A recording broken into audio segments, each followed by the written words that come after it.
আজিজ মাস্টারের অনিদ্রা রোগ আছে। অনেক রাত পর্যন্ত তাকে জেগে থাকতে হয় বলেই অনেক বেলা পর্যন্ত ঘুমাতে হয়। আজ তাকে ভোরের আলো ফোটার আগেই জাগতে হলো, কারণ স্কুলের দপ্তরি ও দারোয়ান রাসমোহন প্রচণ্ড শব্দে দরজায় ধাক্কা দিচ্ছে, যেন ভূমিকম্প হচ্ছে। এক্ষুনি আজিজ মাস্টারকে ঘর থেকে বের করতে হবে। বন্ধ দরজার ওপাশ থেকে আজিজ মাস্টার কথা বলল, এই রাসমোহন, কি ব্যাপার? মিলিটারি, গ্রামে মিলিটারি আসছে স্কুল ঘরে। কি বলছিস রাসমোহন? আপনারে স্যার ডাকে। আজিজ মাস্টার দরজা খুলে দেখল রাসমোহন থুতনি বেয়ে ঘাম পড়ছে, গায়ের ফতুয়াটাও ঘামে ভেজা। স্কুল থেকে দৌড়ে এসেছে বোধ হয়, শব্দ করে শ্বাস টানছে। রাসমোহন আবার বলল, মিলিটারি আপনারে ডাকে স্যার। আজিজ মাস্টার রাসমোহনের কথা মোটেও বিশ্বাস করল না। সময়টা খারাপ। খাকি পোশাকের একজন পিয়ন দেখলেও সবাই ভাবে পাঞ্জাবি মিলিটারি। রাসমোহনের রজ্জুতে সর্বভৌম হয়েছে। থানাওয়ালারা কেউ এসেছে কেন্দুয়া থেকে, খুব সম্ভব চিত্রাবরীর ছেলের ব্যাপারে। মার্ডার কেসে পুলিশের খুব উৎসাহ, দল ভেদে চলে আসে, নগদ বিদায়ের ব্যবস্থা আছে। এখানেও তাই হয়েছে।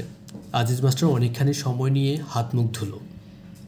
তার মাথায় চুল নেই, তবু যত্ন করে চুল আছড়ালো। পরিষ্কার একটা পাঞ্জাবি গায়ে দিয়ে রাস্তায় বেরোলো। অর্ধেক পথ আসার পর তার মনে পড়ল চাবি ফেলে এসেছে। আবার ফিরে গেলে চাবি আনতে।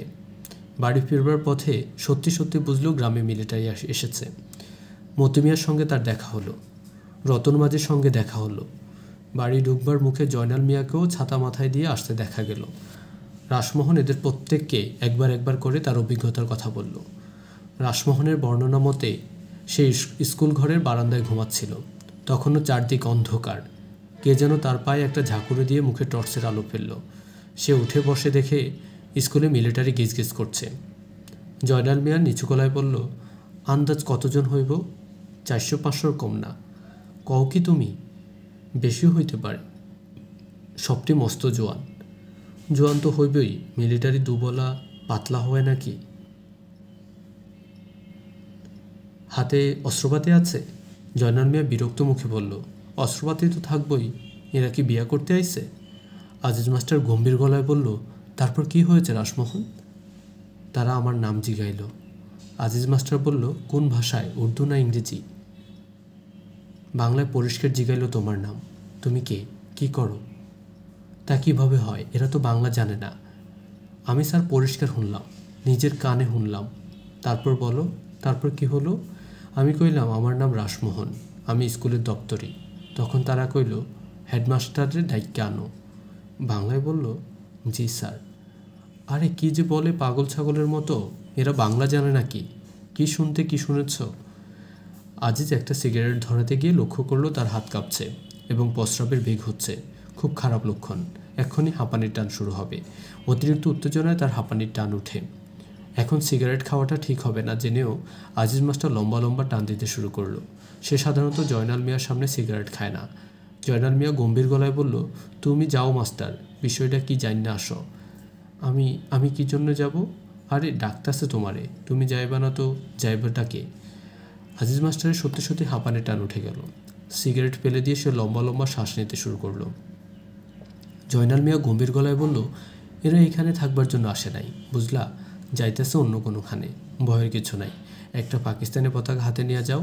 একটা পতাকা আছে না, বাসের আগে বান্ধ। আমি একলা যাব? বলেন কি? একসঙ্গে বেশি মানুষ যাওয়া ঠিক না। ঠিক ব্যাঠিক যাই হোক, আমি একা যাব না। এরকম করতেছো কেন মাস্টার? এরা বাঘও না, ভাল্লুকও না। একা যাব না, আপনারা চলেন আমার সাথে। সকাল প্রায় 7টার দিকে 6 জনের একটি ছোট্ট দলকে একটি পাকিস্তানি ফ্ল্যাগ হাতে নিয়ে স্কুল ঘরের দিকে আগাতে দেখা গেল। রোগা আজিজ মাস্টার দলটির নেতৃত্ব দিচ্ছে। সে স্কুল ঘরের কাছাকাছি এসে গলা ফাটিয়ে চিৎকার করলো, পাকিস্তান! দলের অন্য সবাই আকাশ বাতাস কাঁপিয়ে বলল, জিন্দাবাদ! কায়েদে আজম জিন্দাবাদ! লিয়াকত আলী খান জিন্দাবাদ! মহাকবি ইকবাল জিন্দাবাদ! রোদ উঠে গেছে। বৈশাখ মাস, অল্প সময়েই রোদ ঝাঁঝালো হয়ে ওঠে। ছোট্ট দলটি যার নেতৃত্ব দিচ্ছে আজিজ মাস্টার রোদে দাঁড়িয়ে ঘামছে। তাদের মুখ রক্তশূন্য। তারা বুকের মাঝে এক ধরনের কাঁপুনি অনুভব করছে। রাস্তার ওপাশে 4-5টা জারুল গাছ। গাছের নিচে গেলে ছায়া পাওয়া যায়, কিন্তু সেখানে যাওয়া ঠিক হবে কি না আজিজ মাস্টার বুঝতে পারছে না। তারা জড়াজড়ি হয়ে দাঁড়িয়ে থেকে ধ্বনি দেয়, আর চোখে মিলিটারিদের দিকে তাকায়। সরাসরি তাকাতে সাহসে কুলায় না। সমস্ত বারান্দা জুড়ে মিলিটারিরা ছড়িয়ে ছিটিয়ে আছে। কেউ বসে আছে, কেউ মাথার নিচে হেবার শেক দিয়ে ঘুমের মতো পড়ে আছে। পাকিস্তান জিন্দাবাদ ধ্বনি দিয়ে এগিয়ে আসা দলটির প্রতি তাদের কোনো উৎসাহ দেখা গেল না। তাদের দৃষ্টি সন্ন্যাসীদের মতো নির্লিপ্ত, যেন জগতের কোনো কিছুতেই তাদের কিছু যায় আসে না। পাকিস্তানের ফ্ল্যাগটি মতি মিয়ার হাতে।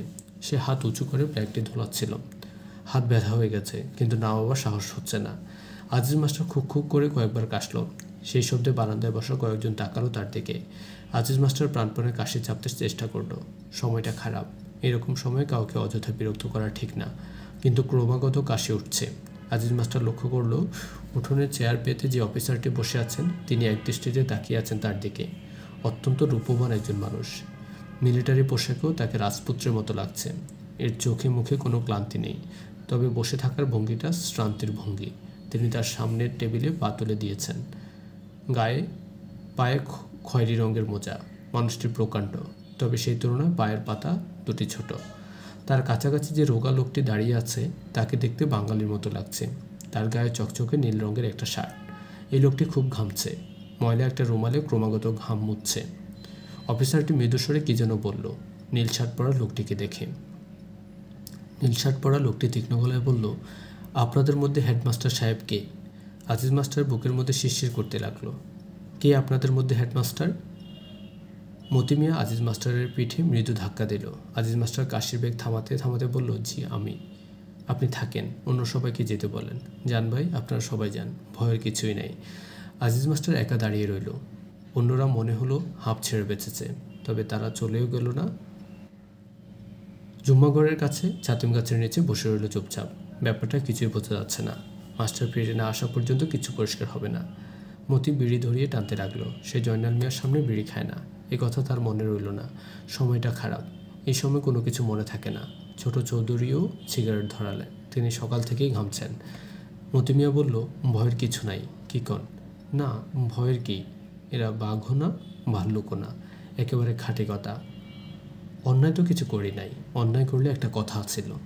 একেবারে খাঁটি কথা, অতি লিজ্জ কথা। জয়নাল মিয়া উৎসাহিত বোধ করল। মতি বলল, নীলু চাচার বাড়ি চাই, চলেন। কথাটা তার খুব মনে ধরে, কিন্তু আজিজ মাস্টার ফিরে না আসা পর্যন্ত নড়তে ইচ্ছে করছে না। রোদ চড়তে শুরু করে। ছাতিম গাছের নিচে একটি দুটি করে মানুষ জমতে শুরু করে। সবার মধ্যে একটা চাপা উত্তেজনা। যা যা করছে রোদ। উত্তরবঙ্গে বড় ধান পেকে আছে, কাটতে হবে। কিছু কিছু জমিতে পাট দেওয়া হয়েছে। খ্যাত নিড়ানির সময় এখন। দক্ষিণবঙ্গে আউশ বোনা হবে, কিন্তু আজ মনে হয় এই গ্রামের কেউ কোথাও যাবে না। আজকের দিনটা চাপা উত্তেজনা নিয়ে সবাই অপেক্ষা করবে। গ্রামে বহুদিন এরকম ঘটনা ঘটেনি।